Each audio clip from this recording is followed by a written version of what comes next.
नमस्कार, आप देख रहे हैं प्रदेश हलचल में हूं आपके साथ महेजन। नीमच के समीप जो है गिरदोड़ा से कानाखेड़ा मुख्य मार्ग पर यहां पर इंटीग्रेटेड मोबीटेक प्राइवेट लिमिटेड जो कंपनी है, यहां पर देखा जा रहा है कि जो काम करने वाले जो मजदूर हैं वो यहां पर जो युवा वर्ग के हैं वो लगातार 4 दिन से हड़ताल पर हैं। इनका कहना है कि इनको 2.5 माह से सैलरी नहीं मिली। सैलरी की जब मांग करने कंपनी मालिक के पास पहुंचे तो कंपनी मालिक ने 15 मजदूरों को जो स्थायी रूप से काम कर रहे थे और अस्थायी थे उन्हें कंपनी से बाहर कर दिया, जिसके बाद में मजदूर जो है काम करने वाले कर्मचारी जो है इनका आक्रोश है, यहाँ पर 4 दिन से हड़ताल पर है। लगातार इनका कहना है कि जब तक इनकी मांगों पूरी नहीं होती तब तक ये हड़ताल खत्म नहीं होगी। भाई बता दें कि जिला कलेक्टर से लगाकर श्रम अधिकारी को भी इन्होंने पूरे मामले से अवगत कराया है, कार्रवाई की मांग करी है, न्याय मिले। हम इनसे बात करेंगे। भैया कहाँ के रहने वाले?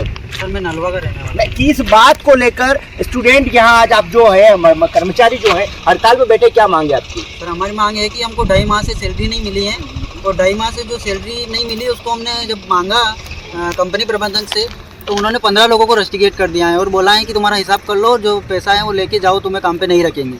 उसी को लेके जितने कर्मचारी थे सब कंपनी के बाहर हो गए हैं। बोले कि इन 15 को जब तक नहीं रखेंगे हम कंपनी के अंदर काम नहीं करेंगे। क्या लग रहा है इसके लिए आपने श्रम विभाग से लगाकर जो शासन के निर्देश होते हैं उनसे भी लिखित में शिकायत करी, सुनवाई हुई, क्या रहा? नहीं सर, कोई सुनवाई नहीं हुई है। प्रशासन का कोई अधिकारी हमारे पास नहीं आया है अभी तक और किसी की तरफ से कोई हमारे सहायता नहीं की गई। कहाँ के रहने वाले हैं और क्या करते हैं आप? आपसे नहीं होगा। कहाँ के रहने वाले भैया? दसुंडी। यहाँ क्या काम करते हैं? कौन सी कंपनी में काम करते हैं? इंटीग्रेटेड मोबीटेक में आइकॉन जो ब्रांड लोगो है इनका है, यहाँ पे काम करते हैं कि पिछले 4 सालों से काम कर रहे हैं। अभी क्या हो रहा है? आप लोग काम पे नहीं जा रहे हैं, धरने पर बैठे हैं, क्या समस्या क्या है आपकी? हमारी समस्या है कि पिछले 2.5 महीने से हमको सैलरी नहीं दी गई और सैलरी की मांग लेके हम जब प्रबंधक के पास गए तो उन्होंने बोला कि अभी कुछ नहीं होगा, मेरे पास जब होगा सैलरी तब दूंगा मैं। कौन है प्रबंधक? कौन है? अनुराग नलवा है। क्या कहते हैं वो बात करने जाते हैं तो? वो मतलब टारम टोरम करते, मतलब सही से बात नहीं करते, मतलब मिलते भी नहीं है हमसे कभी भी और हम जब मांगने गए तो 15 जनों को रजिस्ट्रेशन करते हैं। अब क्या कर रहे हैं आप लोग? यहाँ बैठे हैं, कब तक बैठे रहेंगे, क्या करेंगे? हम यहाँ पे बैठे हैं जब तक कोई जिला श्रम अधिकारी से हमने जब बात की थी तो उनमें से कोई अभी तक आया नहीं है यहाँ पे।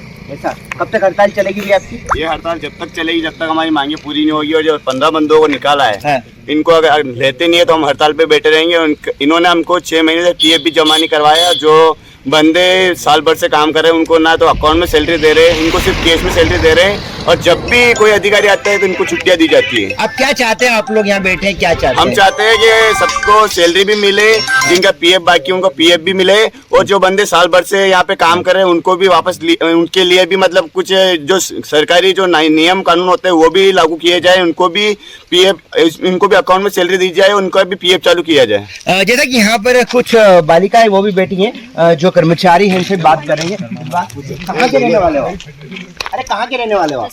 यहाँ क्या करते हो? तो ये बाहर हड़ताल पे क्यों बैठे हो? आप बताओ कहाँ के रहने वाले हो और किस बात को लेकर हड़ताल पे बैठे हो आप? अरे किस बात को लेकर हड़ताल पे बैठे हो? इसी सैलरी की वजह से। क्या सैलरी कब से नहीं मिली है? 2.5-3 महीना हो गया सैलरी नहीं मिली। क्या बोलते हैं मालिक, क्या बोलते हैं सैलरी के लिए? मालिक तो मिलते ही नहीं ना, मिलते ही नहीं है। अब क्या चाहते हो? कब तक बैठे रहोगे? क्या चाहते हो आप लोग? जब तक हमारी मांगे पूरी नहीं की जाए तब तक हम यही बैठेंगे। नहीं तो काम करवाया और सैलरी नहीं दी तो आपने मांग नहीं करी पैसों की उनसे? मांग करी थी, वो कहते थे कि 2-3 दिन बाद देंगे, कल देंगे, परसों देंगे, बस यही चलता है। अब क्या करेंगे आप लोग?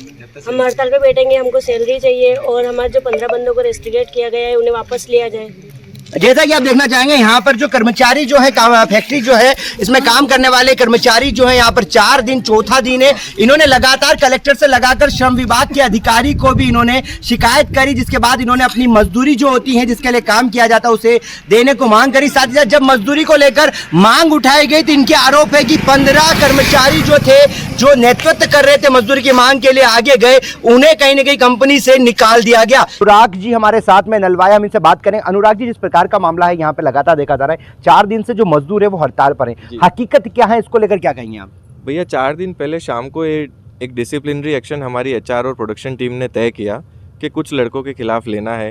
उनका उसमें कुछ 3-4 लड़कियां भी थी जो रेगुलर या तो लेट आ रहे थे या अपना टारगेट पूरे नहीं कर रहे थे या प्रोडक्शन वालों से बहस कर रहे थे। तो कंटिन्यूस इस तरह की उनकी काफ़ी सारी शिकायतें चल रही थी जिसके खिलाफ डिसिप्लिनरी एक्शन लेना तय हुआ।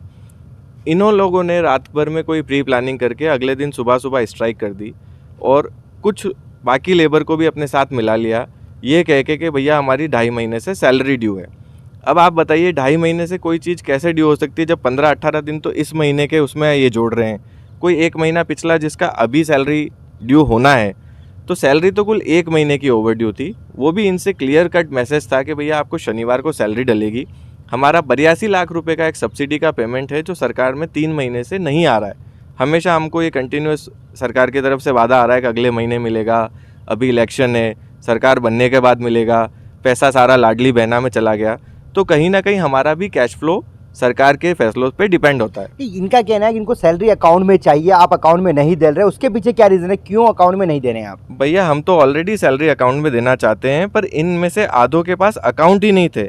इन लोगों ने ये आज अकाउंट खुलवाए हैं और मेरे को माननीय हमारे जो लेबर इंस्पेक्टर है जो इस पूरे मैटर को मध्यस्थता कर रहे हैं, वो इस चीज़ को सुलझाने की कोशिश कर रहे हैं, उन्होंने मुझे ये आज इस तरह से व्हाट्सएप पे अकाउंट नंबर इनके भेजे हैं कि भैया इसमें पैसा डाल दो।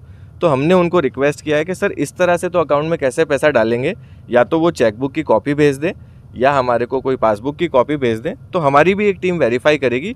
जिनके अकाउंट ऑलरेडी खुले हुए थे उनकी सैलरी तो हमने परसों ही डाल दी, 3 दिन पहले ही डाल चुके हैं। मजदूर वर्ग का कहना है, जो बाहर हड़ताल कर रहे हैं उनका कहना है कि 15 लोग ऐसे हैं जिनको आपने सिर्फ इनका आंदोलन खत्म करने के लिए निकाल दिया, उसकी हकीकत क्या है उनका आरोप? भैया ये आंदोलन ही उन 15 के चक्कर में हुआ है कि उनको तो हटाना ही था, उनके खिलाफ डिसिप्लिनरी एक्शन था और उन्होंने बाकी मजदूरों को बहका के पूरा इस तरह का माहौल बना दिया कि सैलरी ड्यू है या इस कंपनी में नियम कायदे फॉलो नहीं हो रहे।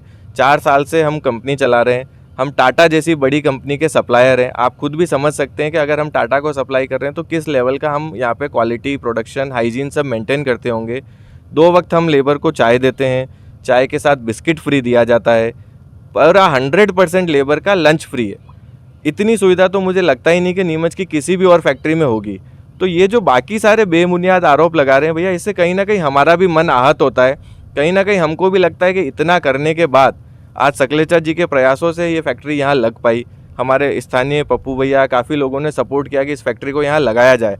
और मेरे चित्तौड़ से यहाँ फैक्ट्री लगाने के बाद भिलवाड़ा से मैंने कई दोस्तों को रिकमेंड किया, तो आज नीमच में आसपास 4-5 फैक्ट्रियाँ लग चुकी है और कई सारी लगने वाली है। अनुराग जी, अभी उन्होंने कई डिमांड्स रख दी हैं आपके सामने, अभी आंदोलन के बाद देखेंगे तो उन्होंने परमानेंट करना कई डिमांड्स रखी हैं, क्या कहेंगे, उसको लेकर क्या कहना चाहिए? भैया आप भी समझते हो, यहाँ सबसे बड़ी सरकारी फैक्ट्री है ओपीएम फैक्ट्री या नगर पालिका, वहाँ पर भी लोगों को टेम्परेरी बेसिस पे डिमांड सप्लाई के हिसाब से रखा जाता है। 89 डेज़ में उनको भी हटाया जाता है। जब डिमांड आती है तो हमारे यहाँ भी 150-200 तक लेबर हो जाती है। जब सीज़न नहीं रहता तो वो नंबर घट के 60-80 कुछ भी आ सकता है। तो ये तो साइक्लिकल बिजनेस है, ये इम्पॉसिबल है कि कहीं भी आप 100% लेबर को परमानेंट करो। आज आपकी संस्था हो, कोई दुकान हो, कोई कपड़े का व्यवसाय हो, चाहे कोई फैक्ट्री हो, किसी के यहाँ 100% लेबर परमानेंट नहीं होती। लेबर तो जैसे जैसे डिमांड सप्लाई आएगी वैसे ही आती जाती रहेगी, ये हमेशा होगा। जैसा कि हमारे साथ में जो फैक्ट्री मालिक जो है अनुराग जी नलवाया थे, उन्होंने बताया कि हड़ताल को लेकर कुछ लोग मजदूर लेबर वर्ग यहाँ पे तो उनके खिलाफ डिसिप्लिन को लेकर कार्रवाई होने वाली थी, लेकिन मजदूरों को मिसगाइड करते हुए आंदोलन की शुरुआत करी गई। साथ ही साथ तनख्वाह को लेकर इनका कहना है कि लगातार सैलरी समय पर दी जाती है, कुछ लोग अकाउंट में चाहते हैं तो वो उसमें अकाउंट नंबर, पासबुक के साथ में चेकबुक जो है वो अधिकृत रूप से फैक्ट्री मालिक को, स्टाफ को उपलब्ध कराएंगे, जिसके बाद में उनके खाते में सैलरी चल जाएगा। अब देखना होगा, इधर है दूसरी तरफ जो मजदूर है वो आंदोलन भी कर रहे हैं अपनी मांगों को लेकर। बीच में जो श्रम विभाग के अधिकारी है वो इस मामले को सुलझाने में लगे हुए हैं। अब देखना होगा इस मामले में क्या कुछ निकलकर सामने आता है।